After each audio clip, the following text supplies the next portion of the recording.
नमस्कार, मैं मनीष स्वागत करता हूं आपको अपने इस यूट्यूब चैनल पे। दोस्तों, एक बार मैंने आपको बताया था कि हमारे डिपार्टमेंट में कितने जो सीट हैं वो आपके ग्रुप डी के इस बार खाली होने को हैं और हम लोग को प्रमोट करके टेक्नीशियन बना दिया जाएगा। ये कितने पोस्ट हैं और कितना, अगर आप लोग जो आरआरसी ग्रुप डी है 2019 का, जो आरआरसी ग्रुप डी का भर्ती आया है, तो उससे कितने लोग यहाँ पे हमारे डिपार्टमेंट में आएंगे। क्योंकि जिस तरह से सीटें खाली हमारे डिपार्टमेंट में हुई है, उस तरह से और भी जो डिपार्टमेंट में सीटें खाली होगी, क्योंकि लोग प्रमोट हो रहे हैं। देखिएगा, मैं अपने डिपार्टमेंट के बारे में बता देता हूँ। यहाँ पे देखिएगा, ये मेरा जो ब्रिज डिपार्टमेंट है, एसएससी ब्रिज डिपार्टमेंट रंगापाड़ा जो है वो स्टेशन है। यहाँ पे एक नोटिस आई हुई है मालेगांव गुवाहाटी, यानी कि हम लोग का जो गुवाहाटी जोन है, यानी कि मालेगांव जोन आप कर सकते हैं, नॉर्थ फ्रंटियर रेलवे का। ठीक है, तो यहाँ पे देखिएगा सब्जेक्ट क्या दे रखा है। मैं आपको बताने जा रहा हूँ एक न्यू ऐप के बारे में जो स्टूडेंट्स के बीच काफ़ी पॉपुलर होते जा रही है। चाहे कोई क्वेश्चन हो या कोई डाउट हो, कोई कंसेप्ट ना समझ में आए, बोर्ड्स हो या जेई नीट हो, पढ़ाई में कोई दिक्कत आ रही है, उसका सॉल्यूशन है फिलो ऐप। अपने डाउट्स को किसी भी टाइम क्लियर करें सिर्फ 3 आसान स्टेप्स में। सबसे पहले प्ले स्टोर या ऐप स्टोर से डाउनलोड करें, फिर अपने फ़ोन नंबर से साइन अप करें, अपने क्वेश्चन का पिक्चर लें या टाइप करके उसे सबमिट करें। फिलो ऐप आपको इंडिया के टॉप एक्सपर्ट फैकल्टी से 60 सेकंड के अंदर कनेक्ट कर देगा। यहाँ वीडियो ऑडियो के माध्यम से टॉप एक्सपर्ट फैकल्टी आपको आपके डाउट क्लियर करेंगे, जैसा एनिमेशन में दिख रहा है। तो दोस्तों, बहुत सिंपल है ना। अगर कोई डाउट है तो आस्क फिलो। ऐप का लिंक डिस्क्रिप्शन बॉक्स में दिया हुआ है।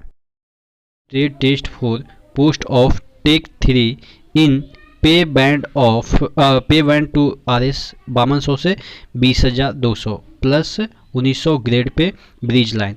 तो देखिएगा, अब यहाँ पे दे रखा है ट्रेड टेस्ट होगा। ट्रेड टेस्ट का मतलब क्या होता है, जैसे अपन लोग ग्रुप डी में हैं तो इसमें टेस्ट होगा। टेस्ट में रिटन टेस्ट नहीं होता है, फिजिकल कुछ टेस्ट होते हैं। जैसे आपको सपोज 20 फीट या 10 फीट के हाइट, 15 फीट के हाइट पे आपको चढ़ना रहेगा रस्सी के माध्यम से, ये हो गया।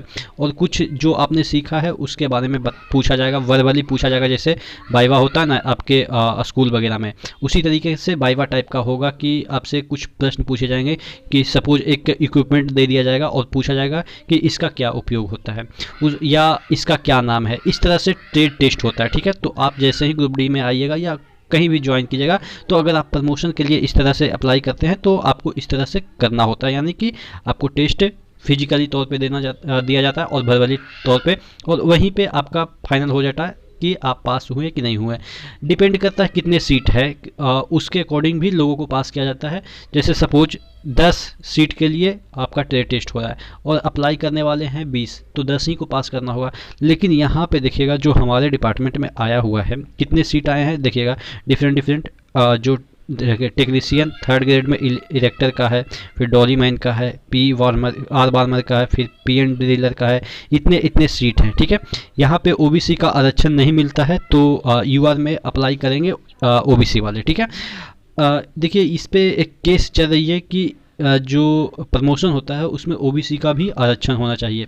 जैसा कि आपको पता है कि 27% जो है वो OBC को आरक्षण मिलता है, लेकिन आपके जिस भी डिपार्टमेंट में जाइएगा वहाँ पे OBC को आरक्षण नहीं मिलता है, सिर्फ और सिर्फ SC और ST को ही आरक्षण मिलता है।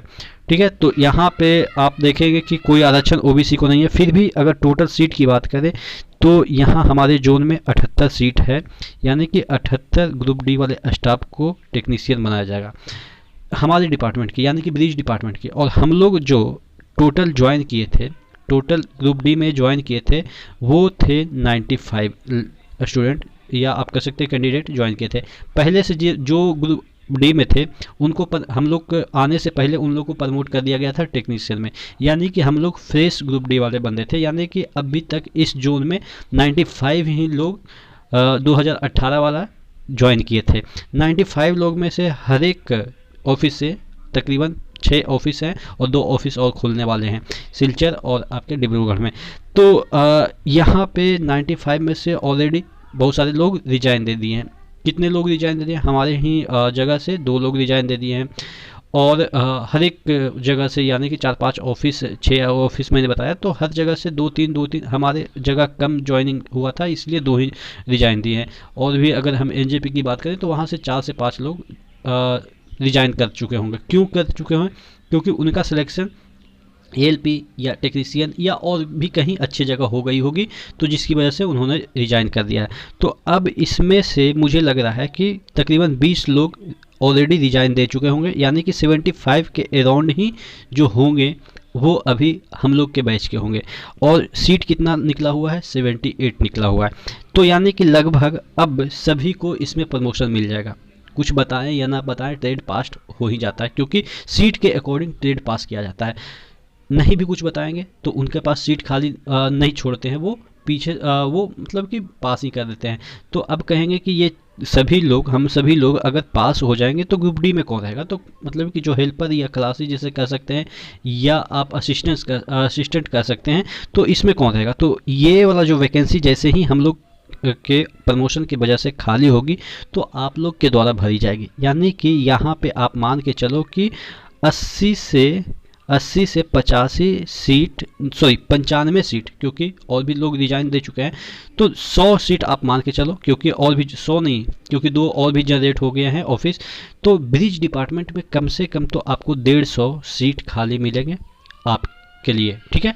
तो इस तरह से हर एक डिपार्टमेंट में चीज़ें खाली होती है। ये तो मैंने ब्रिज डिपार्टमेंट का अपने डिपार्टमेंट के बारे में बताया कि इस तरीके से तकरीबन 150 सीट गुवाहाटी जोन में सिर्फ और सिर्फ मेरे ही डिपार्टमेंट में खाली है, सिर्फ ग्रुप डी के लिए। कुछ ही महीनों में खाली हो जाएगी। और आप बात करेंगे कि ये कब का ट्रेड टेस्ट होगा, देखिए इसका देखिएगा, ये आपका जो है वो आपका सबमिट करना था, ये फॉर्म देखिएगा यहाँ पे। इसके लिए एलिजिबिलिटी क्राइटेरिया भी होनी चाहिए। देखिएगा यहाँ पे है billing assistance bridge in level 1 working in various unit of bridge line under जो डिप्टी है chief engineer bridge line Malegaon having 2 year regular service, 2 year regular service होना चाहिए इसके लिए अप्लाई करने के लिए। तो ऑलरेडी हम लोग का हो चुका है 11/11/2021, ठीक है। यानी कि 11/11/2021 तक 2 साल का सर्विस होनी चाहिए। और यहाँ पे देखिएगा उसके बाद दे रखा है कि कब तक आपके फॉर्म भरे जाने थे, 26/11/2021 को फॉर्म भरे जाने थे। तो इसका टेस्ट कितना दिन में हो जाएगा? तो देखिए ये सब जो टेस्ट होते हैं वो ज़्यादा टाइम लगते नहीं है। फॉर्म को स्क्रूटिनाइज किया जाएगा, ज़्यादा लोग तो है नहीं, तकरीबन आप, मैं बता रहा हूँ 75 लोग ही अप्लाई किए होंगे, 75 या 70 लोग अप्लाई किए होंगे, क्योंकि और लोग हैं ही नहीं, तो फिर अप्लाई कौन करेगा। तो एक दिन का काम है, एक दिन में स्क्रूटिनाइज हो जाता है। 1 से 2 महीने में इसका टेस्ट हो जाएगा और 1 से 1.5 महीने में रिजल्ट निकल जाएगा। यानी कि 3 से 4 महीने में फाइनली ये आप टेक्नीशियन बन जाइएगा। मतलब कि ये प्रोसेस है अंदर की। तो ये सब चीज़ें चलती रहती है। तो ये मैंने शुरुआत ही बताया था कि इसमें जैसे ही आप आते, देखिए मैंने टेक्नीशियन में फॉर्म डाला था उस समय, एएलपी टेक्नीशियन में, क्योंकि मेरा क्या था, सिविल था। तो सिविल में मैं एएलपी नहीं बन सकता था, क्योंकि सिविल वाले को अलाउ नहीं कर रहे थे। सिविल में मेरा बीटेक है, लेकिन सिविल वाले को अलाउ नहीं कर रहे थे एएलपी भरने के लिए। टेक्नीशियन में भी अलाउ नहीं कर रहे थे। तो मेरा तो कोई काम ही का नहीं रहा मेरा ट्रेड। तो मैं फिजिक्स केमिस्ट्री से भरा था टेक्नीशियन बनने के लिए, और फिजिक्स केमिस्ट्री से मेरा 78 नंबर आया था। और यहाँ शायद यही गुवाहाटी में मेरा जोन था, और यहाँ पे 84 पे उठाया गया था, और ओबीसी का शायद 82 था, इस तरीके से। तो 2-4 नंबर से मैं टेक्नीशियन बनने से वंचित हो गया था 2 साल पहले, और अब ऑटोमेटिक बन रहा हूँ। तो ये चीज़ें हैं जो कि आपको मोटिवेट करेगी किसी भी तरीके से। आप अंदर आ जाइए, आपके पास डिग्री वगैरह है, जैसे कि मेरे पास बीटेक का डिग्री है। कल ही जो मेरा इंचार्ज है वो थोड़ा सा, अब क्या कर सकते हैं, कि रूड नेचर शो करता है, बट उसको भी पता है कि इसके पास डिग्री है तो ये आगे बढ़ जाएगा, क्योंकि जेई बन सकता है। ऐसे खुद ही बोल रहा था कि तुम तो जेई भी बन सकते हो, ये वो कर सकते हो, एसएससी भी बन सकते हो, मतलब कि ऐसा। लेकिन उसका जो नेचर है वो, अब क्या बताएं, बात छोड़िए, पर्सनल नहीं मैं लेता हूँ उस चीज़ों को, कि किसी से ये होता है ना भाई, ईर्ष्या वाला चीज़ हो जाती है ना, तो बहुत मतलब कि दिक्कत लगता है। चलो कोई बात नहीं, ये सब चीज़ें आप भी झेलोगे। जब आप आओगे जॉब करोगे तो ऐसे ऐसे लोग मिलेंगे जो कि आपके पर्सनल मैटर में चले जाएंगे, कोई इंटरेस्ट ना होते हुए भी आपके पर्सनल मैटर में चले जाएंगे, पता नहीं क्या नेचर शो करना चाहते हैं। बट कोई बात नहीं, हम लोग पढ़े लिखे हैं, ये सब चीज़ों को टॉलरेट करना जानते हैं कि किस तरीके का नेचर को कैसे टॉलरेट किया जाता है, किस तरीके से बिहेव किया जाता है। बाकी इतनी बेरोजगारी के दरमियान ये सब चीज़ें तो अब छोटी सी पड़ गई है। ठीक है, तो नेक्स्ट वीडियो मिलते हैं, तब तक के लिए धन्यवाद। और कोई भी टॉपिक पे आप चाहते हैं कि वीडियो बन जाए तो आप नीचे कमेंट बॉक्स में कमेंट कर देंगे, मैं ज़रूर बना दूँगा। नेक्स्ट वीडियो मिलते हैं, तब तक के लिए धन्यवाद।